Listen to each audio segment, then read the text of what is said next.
Bonjour. Comment peut-on imaginer que tout mal auquel nous ne succombons pas est un bienfaiteur pour nous? C'est ce que disait Emerson, ce philosophe et prédicateur américain au XIXe siècle, et que s'appropriait également du coup Nietzsche, également au XIXe siècle, avec cette fameuse phrase « Tout ce qui ne me tue pas me rend plus fort ». Si les échecs, les traumatismes, les difficultés qu'on peut rencontrer tout au long de notre vie peut avoir un sens pour nous faire grandir et aller de l'avant, c'est une vraie question qui vaut la peine d'être creusée. On en parle tout de suite, juste après le jingle. Ce qui ne me tue pas me rend plus fort. Vous êtes déjà dit cette phrase, n'est-ce pas? Moi je me la suis dit à plein de moments. Savez-vous d'où elle vient? C'est Nietzsche qui l'a écrite en 1888, un philosophe. Et à ce moment-là, cette phrase n'avait pas le même sens qu'aujourd'hui. Parce qu'à l'époque, il mettait vraiment en avant cette idée pour lui-même et pour toutes les personnes qu'il considérait comme supérieures. Alors d'aujourd'hui, cette phrase a vraiment un sens beaucoup plus démocratique et on peut tous se l'approprier. On peut tous se dire ses propres mots pour nos propres expériences. Parce qu'on a tous, au plus profond de nous-mêmes, la puissance et l'énergie suffisante pour rebondir après une épreuve, un événement difficile, un événement traumatisant. On met du coup avec cette phrase une idée de résilience. Alors en ce moment c'est très populaire cette idée de résilience, mais c'est pas si simple à comprendre, parce que c'est un mot assez récent et finalement on comprend pas toujours bien ce qu'il y a derrière, la résilience. La résilience, c'est vraiment l'idée qu'on puisse trouver les ressources tout au fond de nous-mêmes, c'est renaître de nos cendres. Boris Cyrulnik a vraiment théorisé cette idée de résilience pour mettre en avant qu'on était en capacité de renaître après une épreuve. L'adversité va pouvoir nous élever et non nous abaisser, selon le regard qu'on a envie de porter dessus.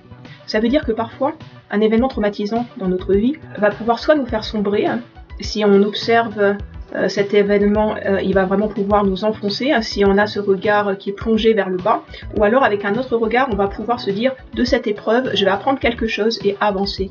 Par les épreuves, on peut s'enrichir, apprendre de nos erreurs, de nos difficultés, pour pouvoir avancer et trouver un petit peu plus à chaque fois de l'énergie pour puiser au plus profond de nous-mêmes. C'est bien pour ça l'intérêt et la nécessité, à mon avis, de pouvoir être soutenu, accompagné avec une personne qui résonnera complètement avec qui on est, qui nous correspondra, qui verra le monde comme on le voit et qui pourra vraiment nous permettre d'aller de l'avant et de pas sombrer justement.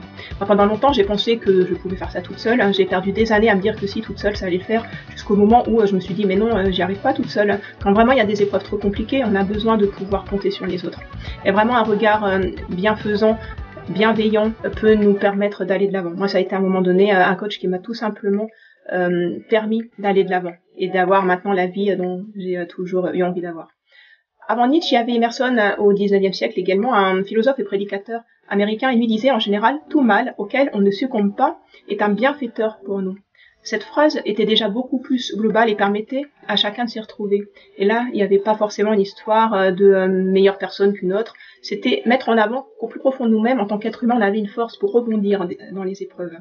Alors maintenant, une fois que c'est dit, ça c'est bien, mais en pratique, qu'est-ce qu'on en fait de cette phrase si on a envie de s'en servir pour aller de l'avant?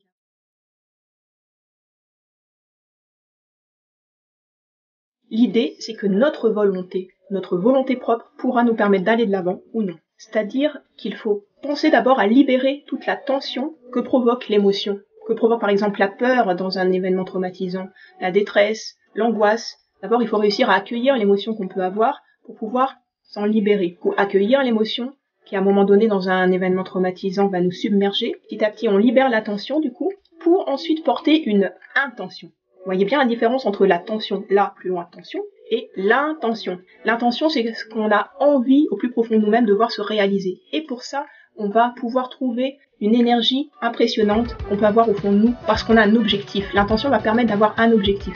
Et pour atteindre cet objectif, on va être en capacité d'aller de l'avant. Et lorsqu'on associe un petit peu cette peur quelque part associée à de la stimulation, quelque chose de plutôt excitant, les deux ensemble, c'est un booster d'énergie incroyable qui peut nous faire aller vraiment bien plus loin que ce qu'on pensait pouvoir faire.